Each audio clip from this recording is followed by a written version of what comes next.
U-864 é o único submarino da história afundado por outro submarino, enquanto ambos estavam submersos. Mas o mais fascinante é o que ele carregava: uma carga ultra secreta de tecnologia alemã e mercúrio líquido, supostamente parte de uma missão para ajudar o Japão na criação de armas avançadas.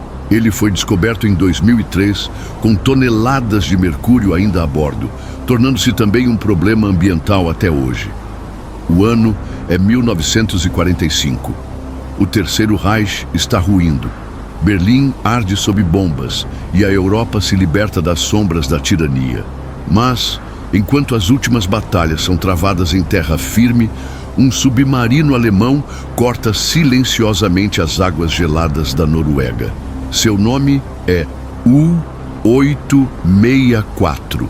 Sua missão: cruzar o mundo e entregar ao Japão nazista o que restava da tecnologia do Reich. Uma última tentativa desesperada de virar a maré da guerra no Pacífico. Mas o que parecia ser apenas mais uma missão submarina se tornaria uma história única na história naval. Um duelo invisível entre dois fantasmas do mar e um mistério que ainda hoje assombra o fundo do oceano.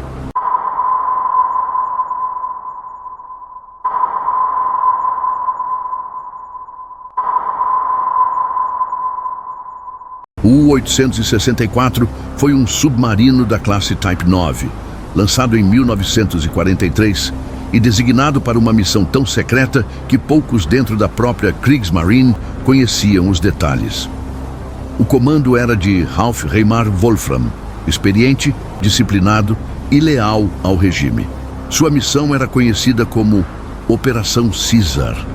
O objetivo: atravessar o Atlântico, passar pelo Cabo da Boa Esperança, cruzar o Índico e chegar ao Japão Imperial. A bordo, ele levava mais que homens, levava segredos. Toneladas de mercúrio líquido armazenado em cilindros de ferro, usado na fabricação de detonadores, peças de aviões a jato, protótipos de armamentos, motores, diagramas e, segundo algumas fontes, até mesmo tecnologia ligada ao desenvolvimento de foguetes e armas químicas. A tripulação do U-864 era de 73 pessoas, incluindo cientistas que trabalhavam para o regime nazista e que iriam transferir seu conhecimento aos japoneses. Em dezembro de 1944, o U-864 deixou o porto de Kiel, no norte da Alemanha, rumo à base de Bergen, na Noruega. Era a última etapa antes de iniciar a longa e arriscada travessia até o Japão. A missão era clara, mas o caminho estava longe de ser seguro. Os céus da Europa já estavam dominados pela aviação aliada e qualquer movimentação da Kriegsmarine era severamente vigiada. Durante sua aproximação à costa norueguesa, o U-864 foi localizado por aeronaves da Royal Air Force. Um ataque aéreo surpresa atingiu a base onde o submarino estava atracado. Uma das bombas caiu próxima à embarcação, causando danos estruturais sérios. O casco ficou comprometido e, mais grave ainda, o sistema de propulsão sofreu avarias críticas. O barco foi imediatamente retirado para reparos, iniciando-se um processo que duraria semanas. Os engenheiros da base naval alemã conseguiram restaurar a integridade da estrutura, mas o sistema de navegação e propulsão jamais voltou ao pleno funcionamento. Ainda assim, a missão não foi cancelada. O alto comando estava desesperado. O Japão clamava por ajuda e a Alemanha, à beira do colapso, via na missão do U-864 uma das últimas oportunidades de manter viva a aliança do eixo e tentar influenciar o rumo da guerra no Pacífico. Em fevereiro de 1945, com a guerra na Europa praticamente perdida, o U-864 voltou ao mar. A embarcação partiu da costa norueguesa com sua carga secreta a bordo. Uma mistura de tecnologia avançada, recursos raros e mercúrio líquido altamente tóxico. Navegando de forma cautelosa, realizando manobras evasivas e mergulhando por longos períodos, O U-864 seguia pela costa norueguesa em direção ao norte do Atlântico. Próximo à ilha de Fedje, o submarino reduziu a velocidade. O comandante Wolfram sabia que aquela era uma área de alto risco. O que ele não sabia é que já estavam sendo observados. Seus sinais de rádio haviam sido interceptados pelos serviços de inteligência britânicos, que haviam decodificado partes da missão. A localização aproximada do U-864 já estava em posse da Marinha Real. O caçador passaria a ser a caça. Enquanto o submarino alemão avançava silenciosamente sob as ondas, o HMS Venturer já preparava a armadilha. Um embate inédito estava prestes a acontecer. Um duelo entre dois submarinos, ambos submersos, invisíveis aos olhos do mundo. O HMS Venturer era um submarino da classe 5 britânica, discreto, eficiente e tripulado por homens experientes. Mas ninguém a bordo carregava mais responsabilidade do que seu comandante. O jovem e brilhante tenente James Launders, com apenas 25 anos de idade. Launders já havia demonstrado habilidade fora do comum em missões anteriores, e por isso foi designado para uma tarefa inédita e extremamente delicada: localizar e destruir o U-864, sem jamais emergir à superfície.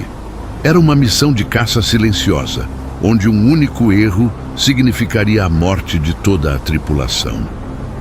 Ambos os submarinos operavam no fundo do mar, em um jogo tenso de paciência, cálculo e precisão absoluta. A Marinha Real sabia, através da interceptação de sinais e decodificações do Serviço Ultra, que o U-864 passaria ao largo da ilha de Fedje, na costa da Noruega. O Venturer foi posicionado exatamente ali, oculto entre as correntes frias do Mar do Norte. O que se seguiu foi um dos episódios mais impressionantes da história naval moderna. Por horas, o Venturer manteve silêncio total. Sem sonar ativo, sem comunicação. Apenas os ouvidos atentos da tripulação e os dados analógicos do hidrofone passivo, um dispositivo que captava sons submersos. O som do U-864 era irregular, como se estivesse alternando a rotação dos motores. O submarino alemão realizava manobras de zigue-zague, provavelmente tentando despistar um possível perseguidor. Era uma tática comum, mas perigosa, pois diminuía a velocidade de travessia. Launders, no entanto, compreendeu o padrão. Com calma, ele começou a calcular a posição, a velocidade e a profundidade do inimigo. 3 variáveis móveis em um ambiente tridimensional, sob a pressão do mar e do tempo. O que ele faria a seguir era algo que nenhum comandante havia feito antes. Ele programou o lançamento de 4 torpedos consecutivos, com pequenos intervalos entre eles e leves variações de profundidade. Era uma aposta calculada. Se o U-864 estivesse realmente onde Launders acreditava, pelo menos um dos torpedos o atingiria. Às 12h12 do dia 9 de fevereiro de 1945, os torpedos deixaram os tubos do Venturer e cortaram as águas escuras em silêncio mortal. O mundo lá fora não fazia ideia do que acontecia sob as ondas. 4 minutos depois, uma explosão abafada rompeu a quietude do mar. O terceiro torpedo atingiu em cheio o casco do U-864, na seção intermediária. O impacto foi devastador. O submarino alemão partiu-se em 2 e desceu rapidamente em direção ao leito oceânico, onde permanece até hoje. Os 73 tripulantes a bordo pereceram. Nenhum sobreviveu. Era a primeira, e até hoje a única, vez na história naval em que um submarino afundou outro submarino enquanto ambos estavam submersos. Um feito técnico sem precedentes, realizado com coragem, cálculo e sangue frio. Mas embora a batalha estivesse encerrada, o que repousava nos destroços do U-864 estava longe de ser inofensivo. A verdadeira ameaça ainda estava por vir. Durante décadas, a posição do U-864 permaneceu um mistério. Era como se ele tivesse desaparecido. Até que, em 2003, investigadores noruegueses o encontraram a 150 metros de profundidade, partido ao meio, e ainda carregando sua carga mortal. Mais de 65 toneladas de mercúrio líquido permanecem ali, dentro de cilindros corroídos pelo tempo, vazando lentamente no leito do oceano. O naufrágio se transformou de segredo de guerra em ameaça ambiental. A pesca na região foi proibida. Estudos apontam risco real de contaminação da vida marinha e da cadeia alimentar. O governo norueguês discute até hoje se deve tentar remover o submarino ou enterrá-lo com concreto no fundo do mar. Ao redor do U-864 surgiram teorias, algumas plausíveis, outras fantasiosas. Teria ele carregado armas biológicas? Parte de sua carga estaria destinada ao projeto de uma bomba nuclear japonesa? Nenhum documento oficial confirma essas hipóteses, mas a própria natureza secreta da missão e o silêncio posterior alimentam as dúvidas. O que se sabe com certeza é que o U-864 foi a última tentativa do Reich de mudar o rumo da guerra por meio da ciência e da Aliança Oriental, e falhou tragicamente. O U-864 é mais que um submarino afundado. Ele é o símbolo do fim de uma era de destruição, segredos e alianças mortais. Mas também é um lembrete de que a história nem sempre repousa em paz. Às vezes, ela dorme sob as ondas, esperando para ser lembrada.